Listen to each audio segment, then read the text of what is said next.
حضرت نبی رحمت صلی اللہ علیہ وآلہ وسلم کی سیرت پر مشتمل ایک کتاب لکھی گئی ہے عرب کا چاند، اور اس کا رائٹر ہے سوامی لکشمن پرشاد،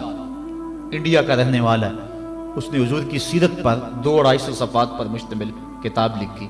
بچپن میں میری نظر سے بھی گزری، بڑے ذوق سے اس کو پڑھا تھا۔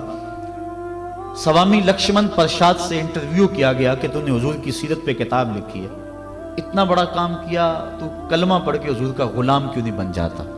جس انداز سے تو نے محبت کے موتی بکھیرے ہیں اور الفتوں کے پھول اس کتاب میں تو نے اگائے ہیں، تو کیوں نہیں کلمہ پڑھ کے حضور کا غلام بن جاتا؟ تو لالو کا جواب سنیے، ہماری آنکھیں کھول دینے کے لیے کافی ہے، اور اتنا زناٹے دار تماچا ہے، اگر ہم محسوس کریں تو صدیوں اس کی کسک نہ جائے، اگر نہ محسوس کریں تو وہ ایک گاڑی کے پیچھے لکھا تھا، عقل نہ ہو تو موجیں موجیں،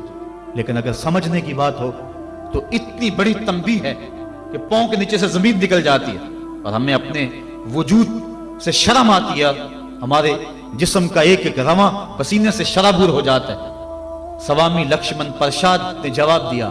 کہا جب میں حضور کی سیرت لکھنے بیٹھا، بڑی بڑی امہات کتب سیر کو پڑھا، اور اس کے نتیجے میں نے یہ کتاب تیار کی ہے۔ حضور کی سیرت کے روشن گوشے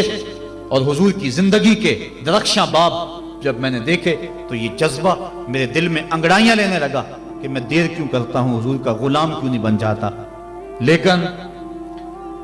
جب میں مسلمانوں کے کردار کو دیکھتا ہوں تو میں کہتا ہوں میں ہندو ہی ٹھیک ہوں۔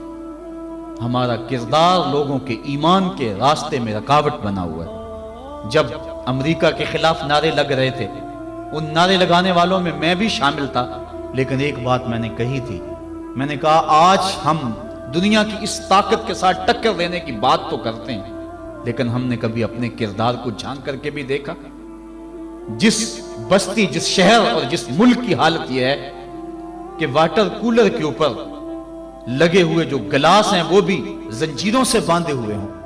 وہ قوم امریکہ جیسی قوم سے ٹکر نہیں کر سکتی۔ مسجدوں کی لیٹرینوں کے گندے لوٹے بھی سنگلیوں سے باندھنے پڑے، جس قوم کا یہ کردار ہے،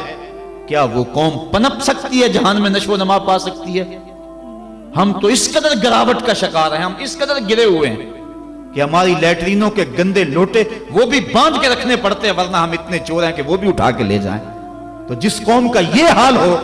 وہ قوم کیا دنیا کی طاقتور قوموں کی آنکھوں میں آنکھیں ڈال کے بات کر سکتی ہے؟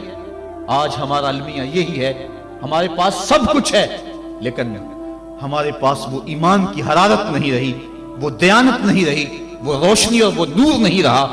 ہمارے پاس وہ اجالے نہیں رہے۔ قرآن نے ہمیں جو زندگی گزارنے کا ڈھب دیا ہے، ہمارے پاس وہ ڈھب نہیں رہا۔ ہماری زندہ لاشیں لوگوں کے ایمان کے رستے میں رکاوٹ بنی ہوئی ہے، ورنہ ہم اپنے صدر اسلام میں دیکھتے ہیں اور بعد کی کہانیاں پڑھتے ہیں تو دنگ رہ جاتے ہیں۔ امام محمد کا جنازہ اٹھتا ہے تو ایک یہودی آگے بڑھ کے جنازے کی چارپائی کو کندھا دینے کی خواہش کرتے ہوئے آگے بڑھتا ہے، اور جو ہی کندھا امام محمد کے جنازے کی چارپائی پہ چھوتا ہے تو اس کے لبوں پہ کلمہ جاری ہو جاتا ہے۔ ہمارے بزرگوں کی لاشیں بھی دین دیا کرتی تھی،